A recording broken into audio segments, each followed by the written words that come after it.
Hello guys, welcome back to my channel. My name is Linda. If you are new here, don't forget to subscribe to my channel, and if you are a returning subscriber, thank you tena sana. And then guys, so I've been doing some skits of late, like I think I'm on the third or fourth one. I hope you guys support me. I hope you guys subscribe, like, share, you know, anything that you have to do to support me, because that's the road I'm headed to, and I really need your support so that I can feel like I'm doing the right things. What are those things that you feel like when as you are growing up you were never taught, hukufunzwa, and you feel like they kind of resulted you to doing certain mistakes that you could have not done if ungefunzwa na mzazi wako about vitu kama hizo?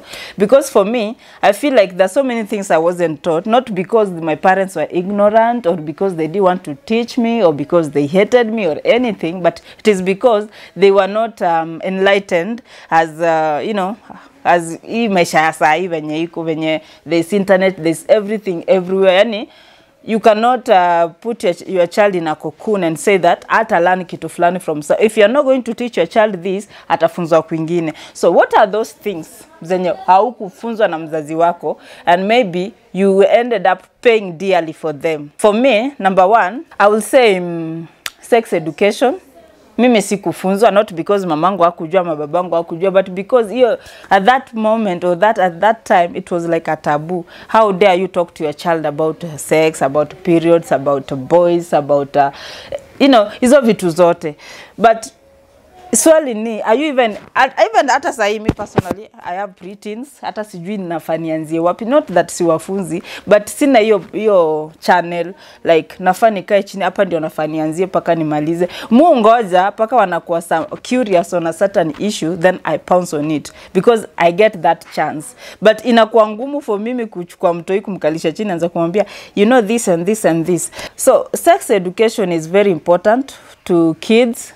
Squeeze hata hakuna cha girls and boys, that all girls are delicate more than boys. Today all kids are delicate, all kids are very mashimashi. Yani wote, hakuna yule mtoto unaweza sema ati huyu ni mwanaume tumfanye hivi, huyu ni msichana tumulee hivi. You know, all are kids. Kama mtoi wako atakuletea mimba, atakuletea ukimwi kwa nyumba, uanze kuambia mtoto wako ni the M word. You know, kama mtoi wako yani atakuletea a lot of things yenye inaweza kuwa shame if you don't get to teach this child or this boy or girl something that you were never taught. Because for me sikufunzwa sex education. Guys, let's teach our kids sex education. Sijui tutatumia protocol gani, because walai hata mimi sijui nafaa nianzie wapi, so that ukipio sanity ya parents, respect between a parent and a kid, at the same time teach them sex education. Because kuna tu venye sex will take away, you know, ina take away sijui ni dignity ya mtu, ama ina take away something paka mnaka kuzoeana in a certain way, which is not healthy between a child and a parent. And I feel as much as we are going to teach sex education, there's a protocol, because uwezi tu irashia tu hivyo uonge uend up kupata hiyo heshima yako na mtoi lost. And another thing is to teach your kids to love themselves. How do you do this? Me personally nitawaambia venye mi ufanya. No, kids grow different. Sometimes mtoto anakuja anakuambia, fulani aliniambia mimi nimekonda, fulani aliniambia mimi nimenona, fulani Yo, toa hiyo kitu kwa kileo. Because if you are going to keep quiet to a child who comes and tells you, it doesn't matter hata kama ni mtoto wako, hata kama ni mtoto pale nje anasema huyu ameniambia niko hivi, try to make them feel like they are wonderfully and fearfully made. Yani wewe try tu kumeku mtoto feel he or she is okay the way he or she is, because even they aliumbwa na si aliumbwa vibaya. Because at that age kids are growing, they'll turn into something very different. Hata mimi nikigrow up I wasn't the way I am, na maybe nikifika 50 I will not be the way I am. So it's tasema ni transition ama ni drastic changes as someone grows up. So usiallow mtoto wako akue kwa hiyo kukunia, I'm not beautiful, I am this, I am fat, I am thin, I am tall, I am short, I am this. No, just wakue na self esteem, yani the highest there can be. If you are a man and you have daughters in your house, I want you to tell you one thing, that you are the first boyfriend to your daughters. I'm not saying boyfriend you know, in that context that you might be thinking, but in the context of loving your child. Penda huyo mtoto wako, asikuwe na feeling ya she has to go out there and search for this love somewhere else. Ikifika Valentine, take your girls out.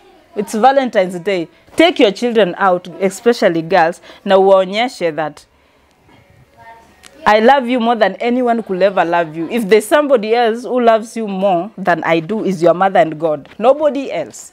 And another thing that you should teach your kids is to be loyal. By being loyal, what do I mean? If they have siblings in the home, if they have siblings, teach them to be very close. Wafunze kukua close. If you have to beat them up, to teach them how to be sisters, how to be brothers, how to be whatever they are in that family, do it. Because it will be very important when they grow up. Because you find when people grow up and they go out there doing their own thing, they drift away because kila mtu anafanya vitu zake. But if you taught them that bond, they'll stick together. If you die today, they'll stick together. They will not fight over. Maybe if you have something to be fought over, because maybe Linda sina kitu ya kupigania labda nguo zangu. If you have something to fight, like your kids will fight over, they will even kill each other. But if you taught them to be close, if you taught them love, if you taught them the value of family, they will not fight for that. They will stick together and move. Maybe if it was an empire, they'll move it forward together. But if you did not teach them that, your empire will be disintegrated before you are even buried. So be very careful with sibling rivalry. Like unapata watoto wanapiga, kuna hiyo ya kawaida, but kuna ile that is so deep that you have to really uproot. And make sure your kids are close. Make sure your kids are there for each other. Make sure your kids understand what family is. So teach them closeness, teach them love, teach them sex education, teach them that in this life they have each other and nobody else. Teach them to give. I'm not saying wapeane paka wajisahau, because pia mimi nimefunza watoto wangu, as much as they see me giving, let them not forget that these people might not be there when they need them the most, because that is what has hurt me the most in life, whereby you help someone. I'm not saying pia yani help, but kuna sijui na expecting nini, and these expectations zimeniumiza at some point. So teach them that as much as you give, fill your cup first. Because you don't know what these people will turn out to be the moment the moment your cup is empty.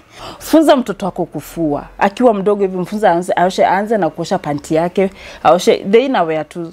Ajifunze innerwear, ataka ni vest nini, ajifunze kuosha. Ajifunze hata kuchemsha maziwa. Ajifunze mtoto maybe kama kuna sibling mdogo, ajue that akijikojolea anafaa kumchange. Anaweza muosha, haizi muosha day in day out, because bada ana learn, at least akimosha leo na mosha kesho, kama maybe jana kumosha vizuri, you get to clean him or her better. So guys, that's what I had for you guys today, and I believe that you guys have so much to also teach me kwa comment section, and I really hope that I get to learn something from you guys, and I hope you get to subscribe to my channel. I hope you don't skip the ads, and I hope you subscribe, and above all, you watch my skits. That's all I had for you guys today. Mwah.